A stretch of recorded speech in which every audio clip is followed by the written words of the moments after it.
안녕하세요. 내가 하고 싶은 이야기는 횡설수설 이영훈의 반조선 종족주의 노비는 노예일까입니다.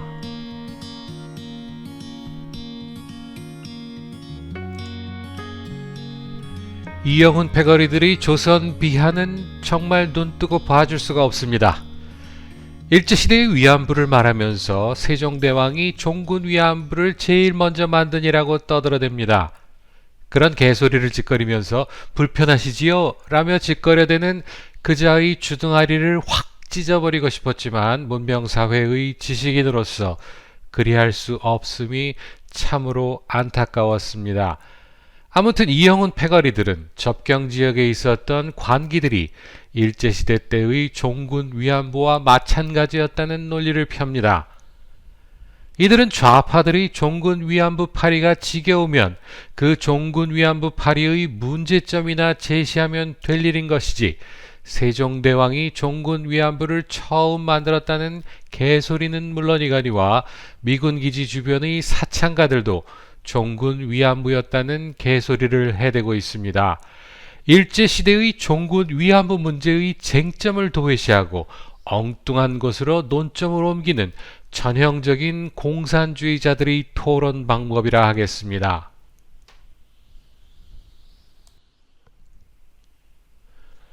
일제시대의 종군 위안부 관련 일본에서 보관하고 있는 자료들이 위안부들에게 급여를 지급하고 인간 대접을 하였다고 되어 있다 하여도 그 자료가 종군 위안부 전체를 기록하고 있는 것이 아니라면 그것만으로는 종군 위안부가 성노예로 착취를 받지 않았다는 확증은 될 수 없는 것입니다.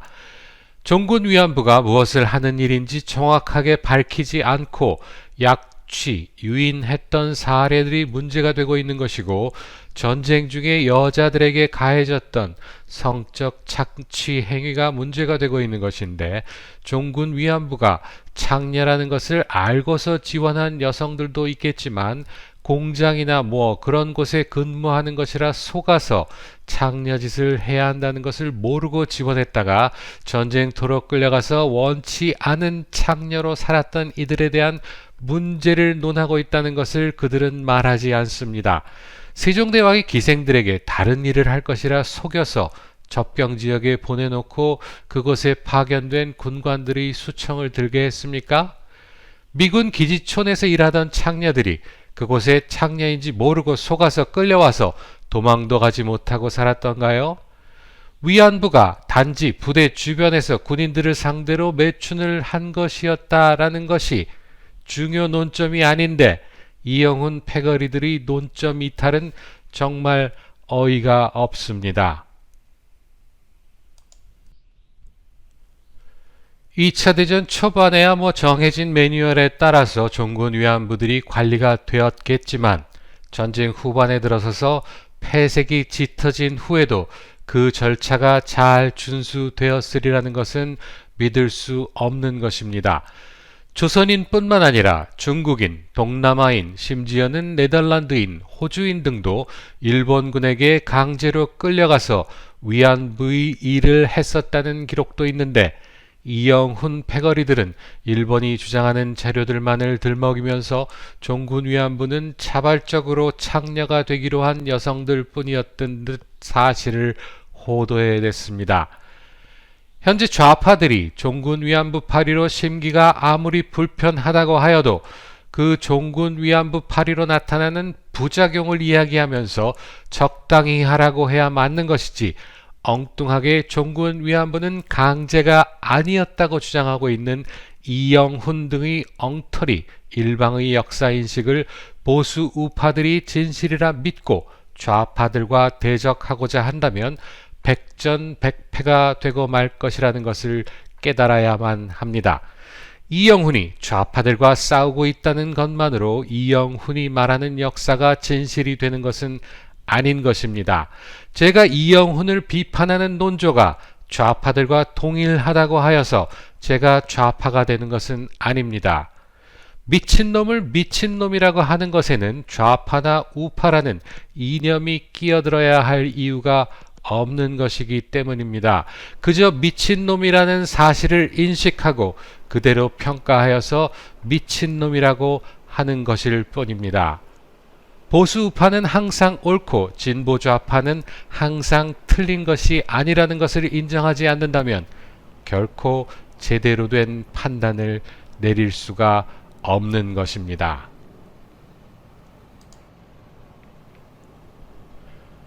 이영훈 패거리들의 좌파적 사고는 조선시대 노비 문제에서도 잘 나타나고 있습니다. 이영훈에게 속은 많은 이들이 세계사에 유례가 없는 같은 민족을 노예로 삼았던 조선이라면서 비하합니다. 노비와 노예를 같은 의미로 희석시켜버린 이영훈의 치밀한 사개극이라 하겠습니다.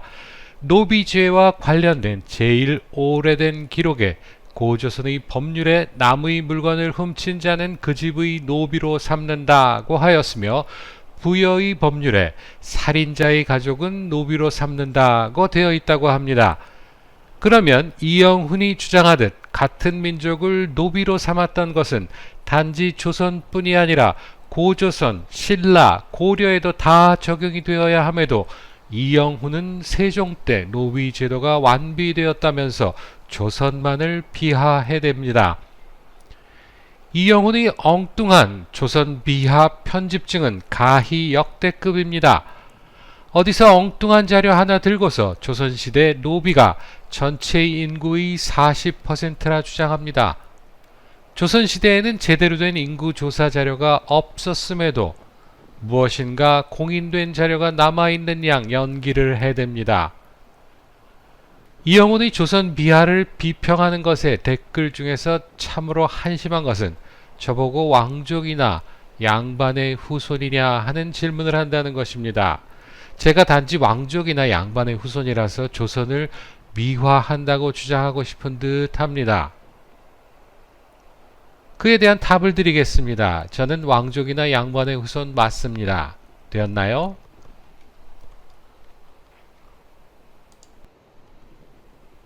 조선시대의 신분제도는 양반과 노비로 나뉜 것이 아닌데 이영훈에게 속은 이들은 그리 믿고 있는 듯 합니다. 조선시대의 양반은 지금으로 따지면 고위 관료나 영관급 이상 군인들로 그 숫자가 많지 않았습니다. 양반이라는 것은 양인들 중에서 과거를 통하여 양반이 되는 것이었다는 말입니다. 농사를 짓던 양인의 자식들이라도 과거에 급제를 하면 양반이 될 수 있었고, 주막집을 하던 주모의 아들이라도 과거에 급제를 하면 양반이 될 수도 있었다는 것입니다. 단지 농부나 주모의 아들들이 편안하게 과거 준비에만 몰두할 수 없었기에 과거에 급제하지 못하였을 뿐인 것입니다. 요즘과 아주 흡사하지 않나요? 공부를 아주 잘하는 아이들은 행시를 보아서 5급 공무원이 되고 어떤 이들은 7급을 또는 9급 공무원이 되는 것입니다.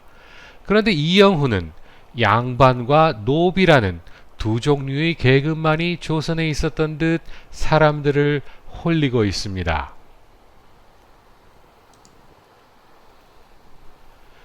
조선시대의 신분제도는 양천제도로 양인과 천민으로 나뉩니다. 양인들이 종사하던 직업이 산농공상이라면 천민들이 종사하던 직업은 노비, 기생, 백정, 광대, 공장, 부당, 승려, 상역군이었습니다. 이영훈은 노비를 말과 소 등 짐승과 동일하게 취급했다 주장합니다. 서양 사회에서 노예는 말과 소 등의 짐승과 동일하게 취급했습니다.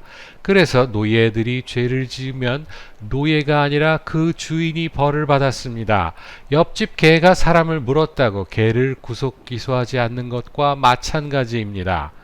그러나 노비는 천민이라 분류되는 신분제에 속한 개별 인격체였기 때문에 노비가 죄를 지으면 노비가 벌을 받았습니다. 신분제도에 짐승을 끼워 넣는 경우는 없습니다. 노비는 천민이라는 신분을 가진 사람들이 종사했던 직업명이라 부르는 것이 보다 더 합리적이라 하겠습니다.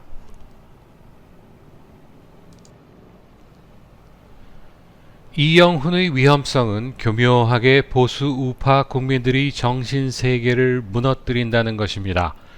조선이라는 나라는 없어졌지만 우리들의 역사에 남아있는 우리들의 나라입니다.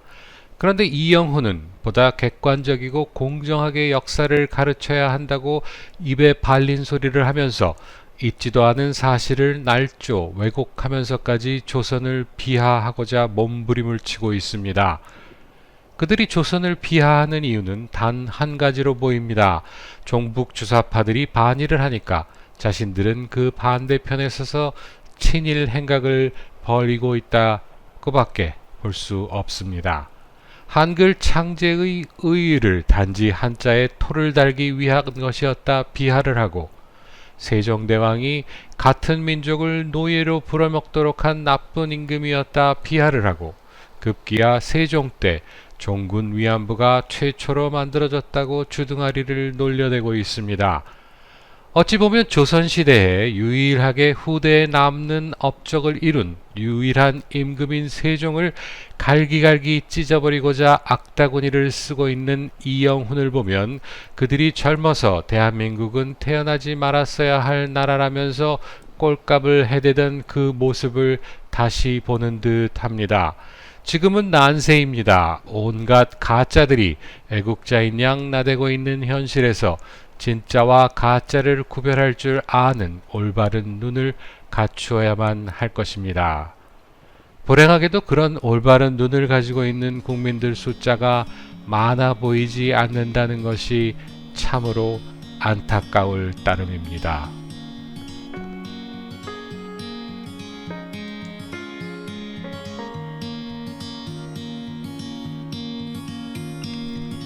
내가 하고 싶은 이야기는 이영훈의 반조선 종족주의, 노비는 노예일까는 여기서 마치겠습니다. 다음에 다시 만나요. 감사합니다.